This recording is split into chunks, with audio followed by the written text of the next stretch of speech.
பூக்களின் வரத்து குறைவால் மதுரை மாட்டுத்தாவணி மலர் சந்தையில் மல்லிகை பூ கிலோ 2500 ரூபாய்க்கு விற்பனை செய்யப்படுகிறது.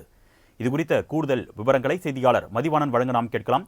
வணக்கம் மதிவாணன், பூக்களின் விலை எந்த அளவுக்கு உயர்ந்திருக்கு, இதனால வியாபாரிகள் என்ன கருத்து தெரிவிக்கிறாங்க, விவரங்கள்? வணக்கம் அருணேஷ். மதுரை மாட்டுத்தாவணி மலர் சந்தையில் இன்றைய பொழுது 1 கிலோ மல்லிகை பூவினுடைய விலையை நாம் பார்த்தோமானால் கிட்டத்தட்ட 2500 ரூபாய்க்கு விற்கப்படுகிறது.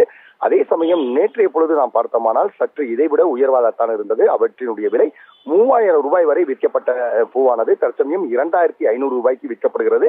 இருப்பினும் கூட இந்த நாட்கள் என்பது சாதாரண நாட்களிலும் கூட இது போன்ற விலையேற்றம் என்பது வாடிக்கையாளர்களிடையே ஒரு மிகப்பெரிய அதிருப்தியை ஏற்படுத்தி இருக்கிறது.